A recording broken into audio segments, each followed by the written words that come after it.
This is a special edition of Late Night Health. I'm Mark Alyn. We're going to try to figure out what we can do while we're quarantined, and even while we're coming out of quarantine with COVID-19, with our friend and buddy, Cynthia Rothrock. I bet you didn't know you were our buddy. Cynthia is a 5-time world champion in forms and weapons between 1981 and 1985. She's got, you hold 7 black degrees of black belt. I don't get all this stuff. Yeah. I studied like 7 different styles of martial arts and have black belts in each style. And do you still, I know you're not competing, but you still work out with it? Oh, absolutely. Yeah. I've never stopped from the day one, which has been over 40 years. So I've been, I train all the time. Is martial arts a good way for, the average person, Joe and Jane, to maintain health, and maybe even during this time of, being alone and quarantine? Well, it's definitely a great way to maintain health. And I think it's one of the best forms of exercise because, there's so many different exercise platforms out there we could do, but this is the only one where you can learn how to defend yourself while you're also getting in shape. As far as, I think if you have studied martial arts, it's a good way you can practice virtually now with a lot of the classes going on. But I really do believe that if you don't have any martial arts training, it's best not to look at a tape or, try to do a class, because you really need that hands-on instruction of correcting you what you're doing, because you don't want to practice something and develop bad habits. But I definitely think, to me, I always say everyone should learn martial arts, men, women, and children. Got it. So there's a physical part of martial arts, and I've seen you do all kinds of crazy things, taking out 87 people at a time, knocking machine guns out of their hands, all that stuff. But there's also a mental part of martial arts.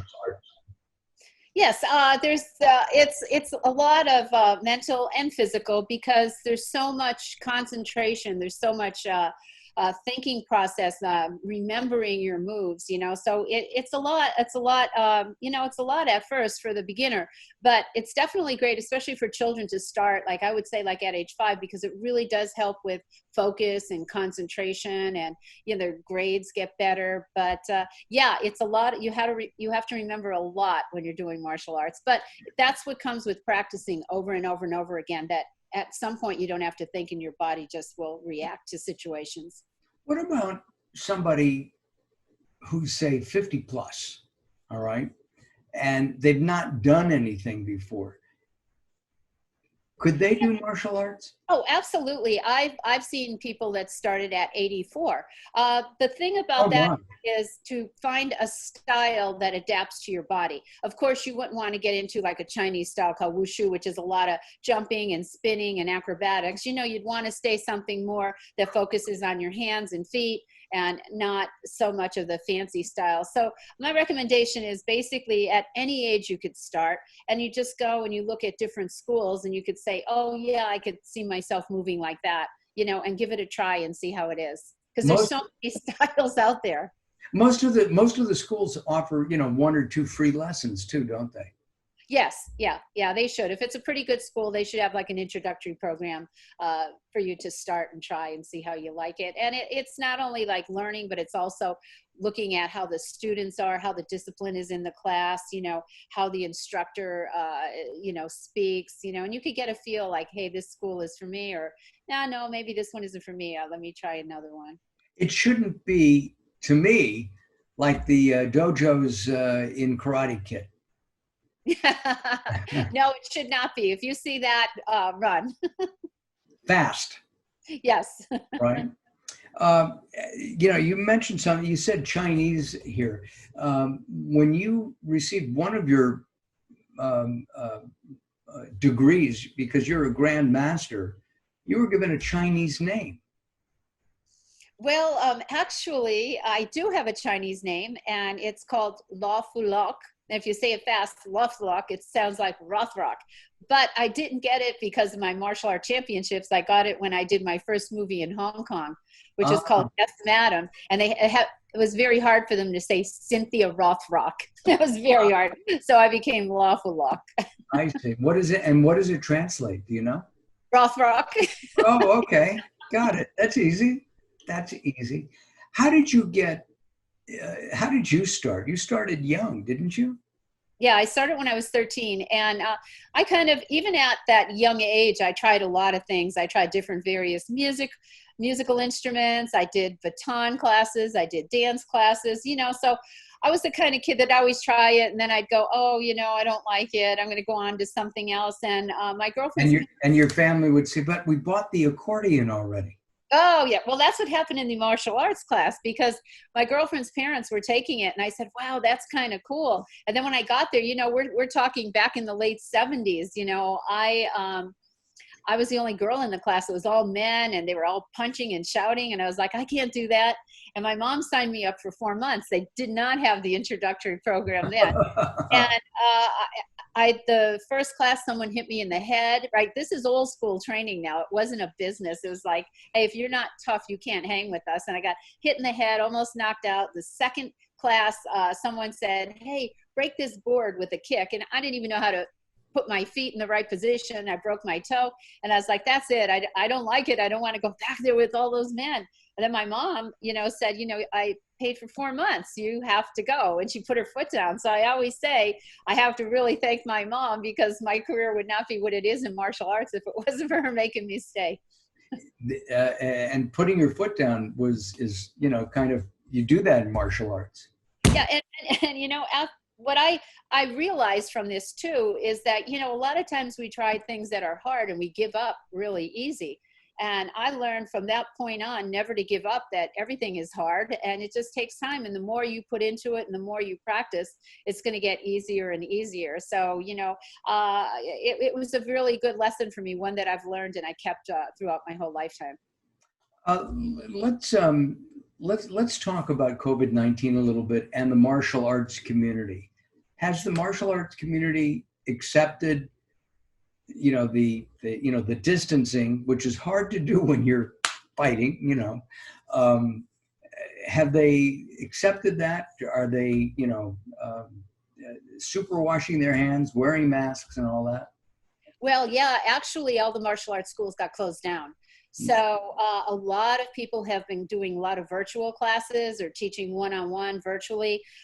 Two of the big companies, Black Belt Magazine and Century Martial Arts, hosted free classes for all their members. And they also had a donation. If anybody wanted to donate, it went to the Red Cross. So they also were giving away free masks that, said Century on. So yes, everybody has been really good about it. Unfortunately, I've heard a lot of schools have closed because they just couldn't make the ends meet after being closed for so many months, and a lot of the students don't want to come back. So I think the martial arts school community has taken a pretty big hit on this. We'll know more. I think in some of the states, they're just starting to open up now. But it's hard for me anyway, to have a mask on and be training because Yeah. I don't know, I have a hard time going into Sprouts with my mask on and, going, I got to get out of here, Yeah, I because know. I find the same thing. I find the yeah, same thing.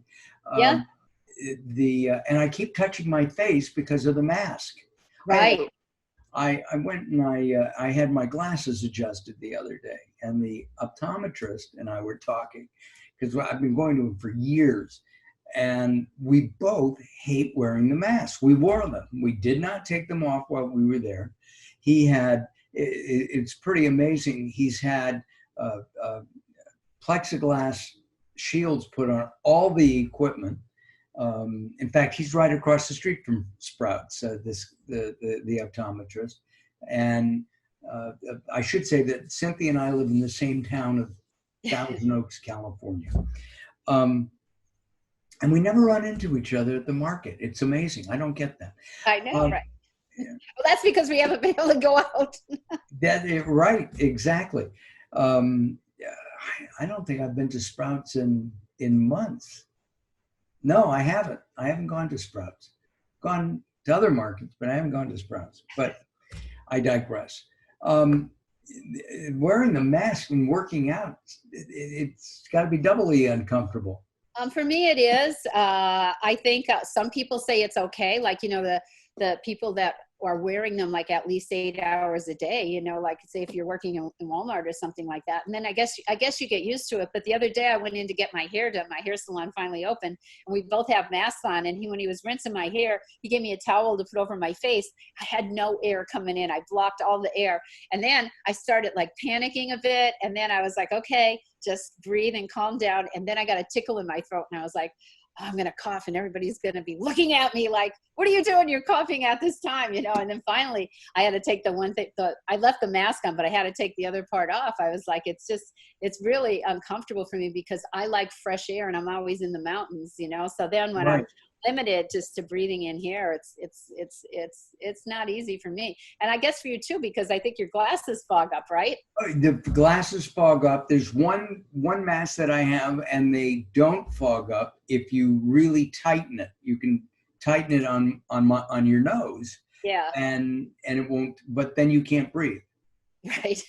So I'd rather be fogged and breathe. I also went to my barber, and he's in little cubicles, and he's like an old-fashioned barber, though he's like 28 years old. He's a young kid, and um, uh, he put some hot cream here and on the back of your neck, and then shaves it with a new kind of a straight razor, and it's very comfortable. And then after that, he has a hot towel machine, and he wraps you in that. But because of the mask, he only kind of semi wrapped, and it wasn't as good as it used to be. I know, right? You got cheated. I was going to say that sounds Yeah. like a spa treatment.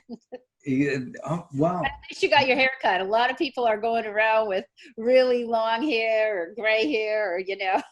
Well, the gray hair, I live with that, but the other members of the family here, who you have met, she wouldn't want to be with yes, gray no, hair. that's just something that's really not fair. Men look good with gray hair, but unfortunately, most women don't like it.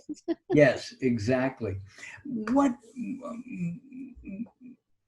what is your take on COVID-19 as it relates to health? In other words, you know, Texas just opened up, Yeah. right? And as soon as they opened up, they spiked again. Their numbers of the virus spiked. We're going to be with this a while, aren't we? I think so. I think especially what's been going on in our city too, and all the crowds gathering, we're going to see a spike again. But I think we've been quarantined for almost like 3 months now. So everybody just wants to get out, get their businesses going. And I think it's going to spike because a lot of people go, but I don't know. I think we're more cautious going out now, so people still wear their mask or still washing their hands or trying to keep a little bit of a distance, in restaurants.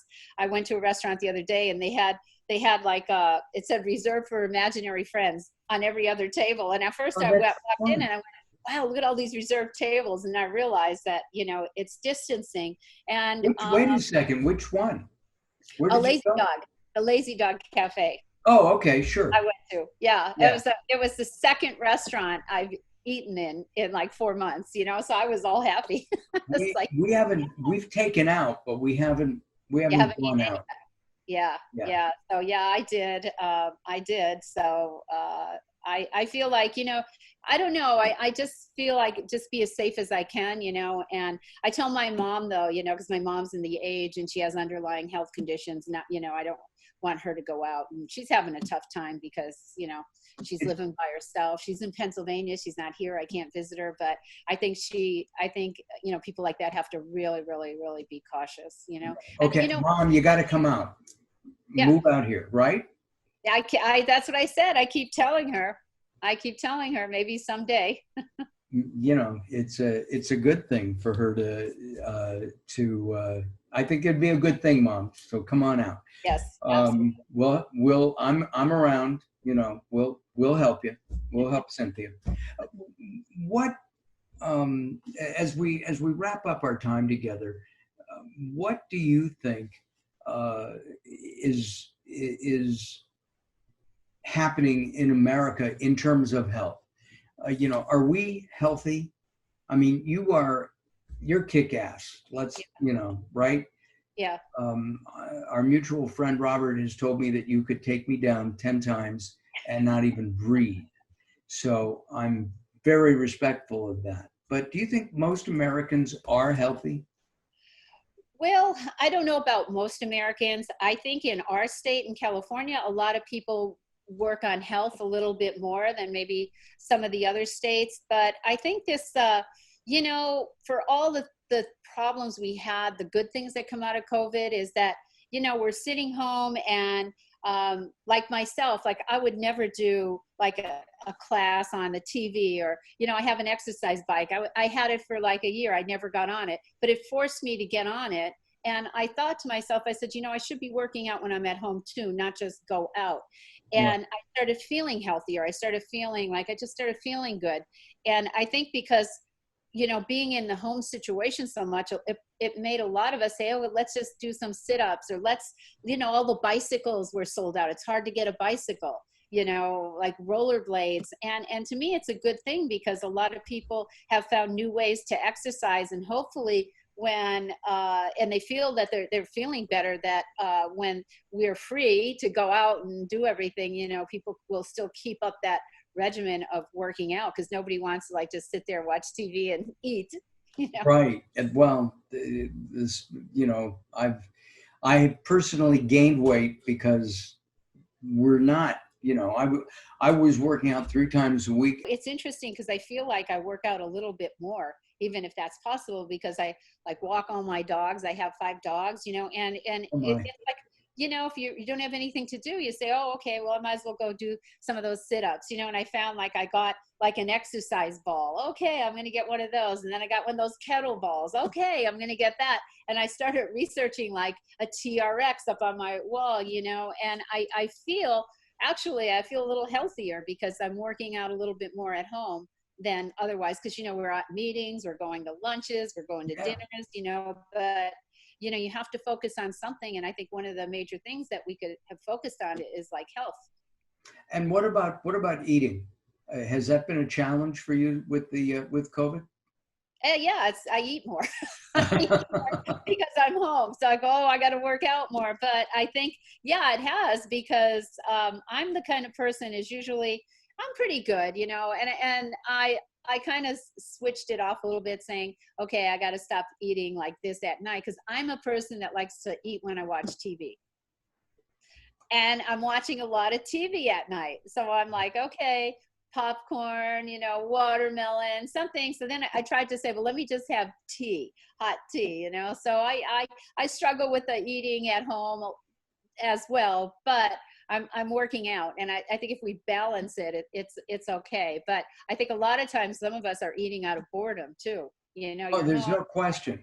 Absolutely. There's no question about that. Well, there's nothing boring about Cynthia Rothrock. She's been on the show before. We've talked about her acting in a previous episode, and we'll have her back soon and continue our conversation. Cynthia, we've had your website up throughout our conversation. What is your website, just to make sure that it's correct? It's CynthiaRothrock.com. Cynthia, will you come back sometime? Absolutely, anytime. All right, good deal. Thank you very much. Our guest, Cynthia Rothrock, and just an amazing individual with martial arts, acting, and being able to take care of herself and anybody around her, which is why I'm there, because I want her to, beat up all the bullies. So That's right. I appreciate it. This is Late Night Health. Join us at latenighthealth.com. I'm Mark Alyn. We'll see you on our next episode. Bye-bye for now.